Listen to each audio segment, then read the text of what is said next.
Chaque découverte archéologique est empreinte d'une aura mystérieuse.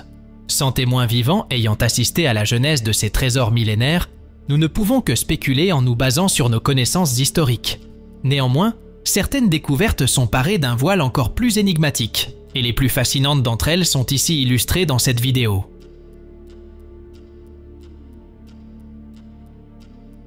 La corne de licorne connue sous le nom d'alicorne est un objet mythique dont l'existence a été acceptée aussi bien en Europe qu'en Asie depuis la nuit des temps. Supposément issue de la créature légendaire appelée licorne, de nombreuses vertus curatives et des antidotes puissants ont été attribués à la licorne, en faisant l'un des remèdes les plus prisés et onéreux durant la Renaissance. On lui prêtait la capacité de purifier l'eau et de neutraliser les poisons. Cette corne était utilisée dans la fabrication de sceptres et d'autres objets royaux, tels que le trône de licorne des rois danois.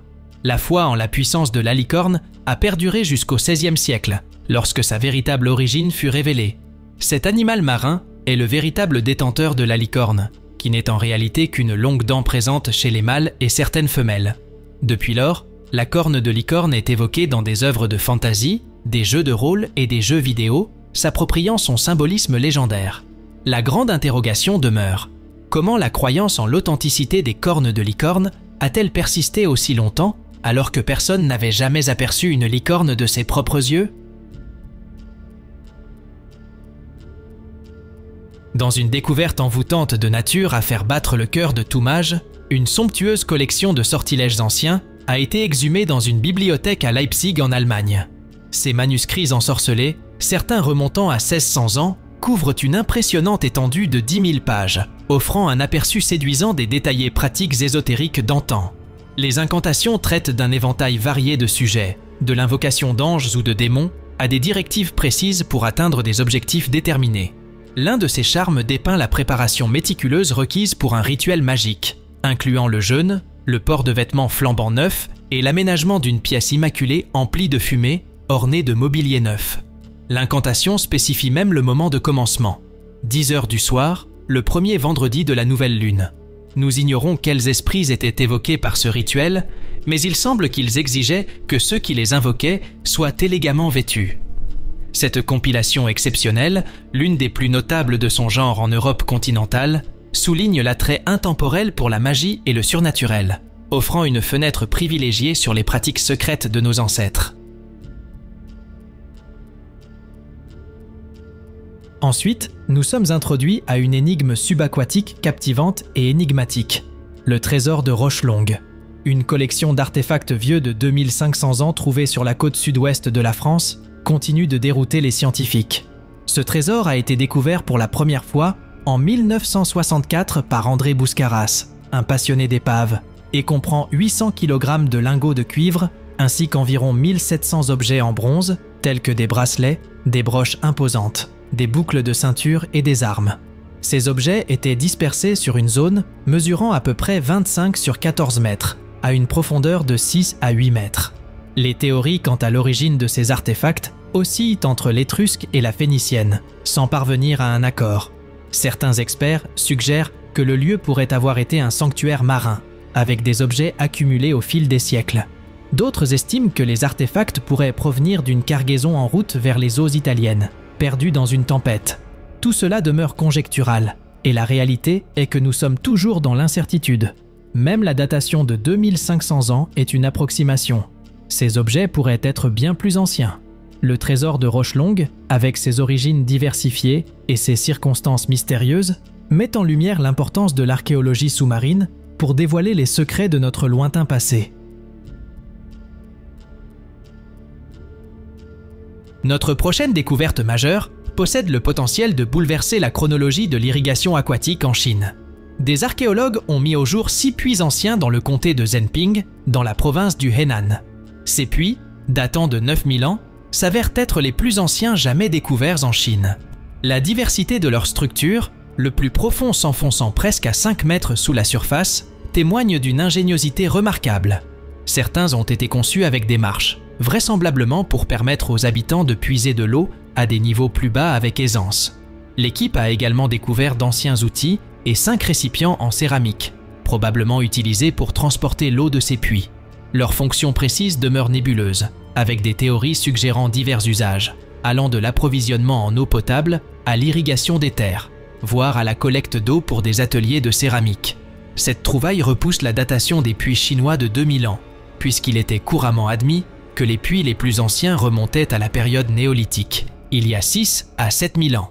Cette découverte met en exergue l'importance des puits pour libérer les gens de leur dépendance envers les rivières. Avec l'évolution de cette technologie hydrique novatrice, nos lointains ancêtres s'aventurèrent bien au-delà des zones côtières, progressant vers l'intérieur des terres et fondant de nouveaux établissements. Nombre d'entre vous ont sans doute entendu parler de la légende de l'épée dans la pierre, intimement liée au mythe du roi Arthur d'Angleterre. Cependant, ce que beaucoup ignorent est l'existence d'une autre épée dans la pierre, non pas en Angleterre, mais à la chapelle de Montesiepi à Chiusdino, en Italie. Au lieu d'attendre un souverain légitime pour la dégager de son socle rocheux, cette épée a été enfoncée dans la pierre par un saint. Ce saint n'est autre que Galgano Guidotti, né près de Chiusdino en 1148. Jadis chevalier opulent, il devint ermite après sa conversion au christianisme. Plus tard dans sa vie, il prétendit avoir été visité par l'archange Michel, qui l'exhorta à renoncer à tous ses biens matériels. Galgano rétorqua que c'était aussi plausible que d'enfoncer une épée dans un rocher solide. En tentant de démontrer cette impossibilité, il fut stupéfait de voir la lame s'enfoncer dans la roche, où elle demeura solidement ancrée. Il trépassa en 1185 et fut canonisé par le pape Lucius III l'année suivante. La chapelle de Montesiepi fut alors érigée autour de l'épée dans la pierre. Des analyses ont confirmé que l'épée date du XIIe siècle, ce qui suscite la réflexion: qui sommes-nous pour affirmer que le récit n'est pas authentique? Dans une tournure qui ajoute une nouvelle énigme au mystère persistant de la colonie perdue de Roanoke, une bague censée être un indice essentiel dans la recherche des colons disparus s'est avérée ne pas être ce qu'elle semblait être. Découverte en 1998 sur l'île de Hatteras en Caroline du Nord, cette bague fut initialement jugée en or et associée à une famille ayant pris part aux expéditions à Roanoke dans les années 1580. Cependant, des analyses récentes à l'université d'East Carolina ont révélé que le bijou est en réalité en laiton, matériau courant dans les objets produits en série et vendus aux peuples autochtones américains bien après la tentative de colonisation infructueuse. Si certains archéologues soutiennent que cette bague aurait pu appartenir à un colon de Roanoke et avoir été conservée en tant que relique, d'autres estiment qu'il est plus probable qu'elle ait été acquise par les indigènes auprès de colons anglais ultérieurs. Ce développement souligne la complexité de la quête de la colonie perdue et l'importance d'une analyse minutieuse lors de l'interprétation des découvertes archéologiques. Néanmoins, cette révélation nous éloigne davantage de la compréhension véritable de l'histoire de Roanoke, et il est désespérément possible que nous ne parvenions jamais à connaître la vérité. Nous avons tendance à évoquer Toutankhamon comme le jeune roi de l'Égypte ancienne, en raison de sa jeunesse précoce. Toutefois, Toutankhamon était déjà en âge de procréer. Nous le savons car 2 de ses descendants ont été retrouvés. Malheureusement, ils n'ont pas survécu longtemps. Ses enfants, toutes 2 des filles, furent inhumés dans la sépulture paternelle et découverte lors de son ouverture par Howard Carter en 1922. Les inscriptions sur leur minuscule cercueil les désignent simplement comme Osiris, faisant référence aux défunts, leur nom véritable nous étant inconnu. De manière quelque peu austère, elles sont aujourd'hui identifiées comme les momies 317A et 317B. La mère de ces filles était probablement Ankhesenamon, épouse de Toutankhamon, qui pourrait être la momie désignée aujourd'hui sous le nom de KV21A. La momie 317A est née prématurément après seulement 5 ou 6 mois de grossesse, tandis que la 317B est née à terme ou presque. Leur physionomie est singulière, et bien que des affections telles que le spina bifida et la déformation de Sprengel aient été suggérées comme cause possible, aucune n'a été confirmée. En réalité, les scientifiques n'ont jamais pu établir la cause du décès de l'une ou l'autre des enfants. Au cœur des Alpes juliennes se déroule un fascinant récit à la croisée du folklore et de la pareidolie. Je vous présente l'Aidowska Deklika, ou la Vierge païenne, une formation rocheuse qui, sous un certain angle, présente une ressemblance frappante avec le visage d'une femme. Mais il ne s'agit pas de n'importe quel visage, mais plutôt de celui d'une villageoise au cœur pur, un esprit protecteur des forêts qui guidait les voyageurs lors des tempêtes de neige et avait le don de prédire le destin des enfants à naître. Selon la légende locale, elle a prophétisé qu'un jeune homme se lèverait pour chasser le Zlatorog, une chamois légendaire dotée de pouvoirs magiques. Furieux de sa prédiction concernant la fin de ce Zlatorog, ses frères la maudirent, pétrifiant son corps lorsqu'elle revint à la montagne Prizojnik. Aujourd'hui, le visage de la Vierge païenne est gravé sur la paroi nord du Prizojnik, témoin silencieux d'une histoire mêlant le surnaturel au monde réel. Ainsi, si un jour vous traversez les Alpes juliennes, n'hésitez pas à chercher cette légendaire dame de pierre. La science peut affirmer qu'elle n'a pas été sculptée de main d'homme, mais nombreux sont ceux qui croient fermement le contraire. Dans une aventure archéologique palpitante, digne des plus grandes productions cinématographiques, des chercheurs ont confirmé l'existence d'un vaste complexe souterrain sous l'ancien site de Mitla, dans l'état mexicain d'Oaxaca. Il était supposé que ce réseau complexe de chambres et de passages soit une porte vers le monde souterrain zapotèque nommé Liobaa. À l'aide d'outils géophysiques non invasifs, l'équipe de recherche du projet Liobaa a découvert de multiples chambres et tunnels sous les structures du site. Les découvertes les plus marquantes se trouvaient sous le groupe de l'église, où une église catholique avait été érigée à la fin du XVIe siècle. Des documents historiques ont identifié cette zone comme l'entrée du temple de Liobaa, où les fidèles communiquaient avec les dieux et les esprits ancestraux. Les chercheurs ont également exploré des zones sous le palais des colonnes, détectant des anomalies géophysiques qui sont probablement des tombes enfouies. Cette découverte non seulement confirme l'existence de Liobaa, mais fournit également des éclairages précieux sur les pratiques spirituelles du peuple zapotèque ayant vécu dans le sud du Mexique pendant l'ère précolombienne. L'équipe envisage de poursuivre ses investigations, espérant révéler davantage de mystères de cet ancien monde souterrain.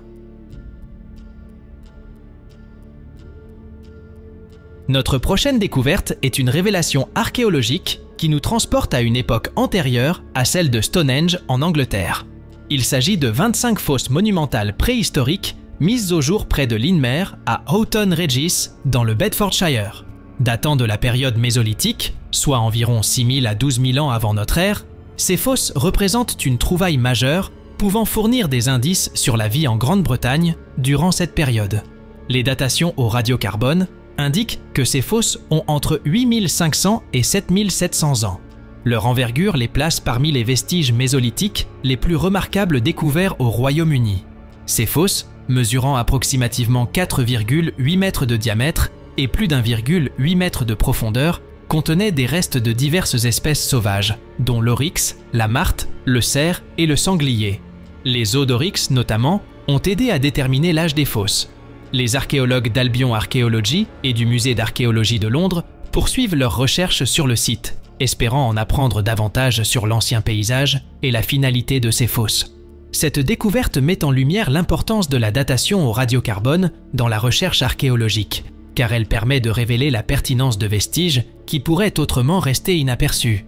Se rapprochera-t-on du mystère de Stonehenge? Probablement pas, mais il est permis de rêver. Nous savons que certains des anciens habitants de la Chine avaient une prédilection pour la confection d'artefacts appelés kongs en jade. Cependant, leur véritable signification nous échappe encore. De nombreux kongs en jade minutieusement ornés ont été découverts dans la province du Zhejiang en Chine, laissant penser qu'ils furent réalisés par la culture Liangzhu, présente durant l'ère néolithique. Chaque kong est un tube carré doté d'une ouverture circulaire en son centre. Toutefois, une telle description épurée ne rend pas hommage à la richesse de leurs motifs. Les décorations varient d'un kong à l'autre, mais bon nombre d'entre eux présentent des visages humains gravés sur les coins, entourant l'ouverture centrale. Il est spéculé que ces visages pourraient symboliser des esprits.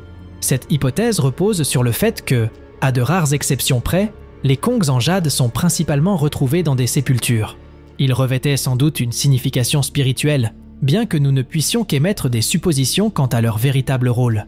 De même, nous ignorons pourquoi ces objets semblent avoir été soudainement abandonnés. Ils étaient omniprésents jusqu'à il y a environ 2000 ans, après quoi il semble qu'aucun autre n'ait été conçu. Le colosse de Rhodes se distinguait comme l'une des 7 merveilles du monde antique et demeure l'une des prouesses sculpturales les plus impressionnantes jamais réalisées par l'humanité. Sa disparition dans le temps moderne s'avère être une déplorable perte. Les archives historiques nous dépeignent le colosse comme une représentation d'Hélios, le dieu solaire grec, trônant autrefois avec majesté dans la cité de Rhodes, sise sur l'île éponyme. L'emplacement précis du colosse est sujet de vifs débats parmi les érudits et demeure empreint de mystère. La sculpture fut conçue et érigée par Charès de Lindos en l'an 280 avant notre ère, en hommage à la défense victorieuse de Rhodes face aux armées de Démétrios Poliorcète après un siège d'une année. On prétend que le colosse s'élevait à une hauteur d'environ 32,9 mètres, le comparant ainsi à la Statue de la Liberté. Malheureusement, seulement 54 ans après son achèvement, le colosse fut terrassé par un tremblement de terre. Quelques fragments ont subsisté au fil des âges, et selon certaines sources, l'empereur Hadrien aurait envisagé sa reconstruction. Néanmoins, cette assertion est contredite par d'autres témoignages. En l'an 653, les forces arabes sous le commandement de Mouawiya Ier s'emparèrent de Rhodes et anéantirent les vestiges de la sculpture. L'idée de ressusciter un nouveau colosse résonne encore à notre époque. Pour demeurer à la pointe de l'actualité et ne rien manquer de nos contenus exclusifs, abonnez-vous à notre chaîne et activez la cloche de notification. Votre audience revêt pour nous une importance capitale. Nous vous remercions infiniment pour votre écoute.